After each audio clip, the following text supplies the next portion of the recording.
இது என்ன இலைன்னு தெரியுமாங்க? இதுதான் ஓமவல்லி இலை. அதாவது எங்களோட கஸ்டமர் நிறைய பேர் எங்களுக்கு சைனஸ் ப்ராப்ளம் இருக்குது. ஸோ அதனால என்னால் ஹேர் ஆயிலும் அப்ளை பண்ண முடியல, அதே சமயம் எனக்கு வந்து ஹெவி ஹேர் ஃபாலும் இருக்குது மேம், என்ன பண்ணுறது அப்படின்னு கேட்குறீங்க.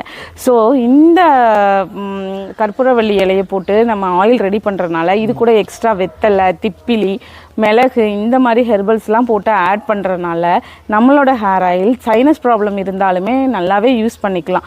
அது மட்டும் இல்லாமல் இதில் வந்து டேண்ட்ரஃப் ப்ராப்ளம் இருந்தாலுமே நல்லாவே கண்ட்ரோல் ஆகும் இந்த மாதிரி ஹெர்பல்லாம் ஆட் பண்ணுறதுனால. ஸோ இந்த மாதிரி ஹெர்பல்லாம் இதில் ஆட் பண்ணியிருக்கனால நீங்கள் குழந்தைங்கள்லேருந்து பெரியவங்க வரை யாருனாலுமே இந்த ஆயில் யூஸ் பண்ணிக்கலாம். அது மட்டும் இல்லாமல் பெண் குழந்தைங்களுக்கு இந்த ஆயில் யூஸ் பண்ணுறதுனால முடி நல்லா அடர்த்தியாக திக்காக வளரும். அது மட்டும் இல்லாமல் ஆண் குழந்தைங்களுக்கு இந்த ஆயில் யூஸ் பண்ணுறதுனால பிற்காலத்தில் ஏற்படுற வழுக்கு பிரச்சனையிலேருந்து அவங்கள இப்போமே நம்ம பாதுகாத்துக்கலாம். ஸோ இந்த ஹேர் ஆயில் உங்களுக்கு வேணும் அப்படி சொல்லி சொன்னால் நீங்கள் டிஸ்பிளேல தெரிகிற நம்பருக்கு வாட்ஸ்அப் பண்ணி உங்களோட ஆர்டரை புக் பண்ணிக்கலாம்.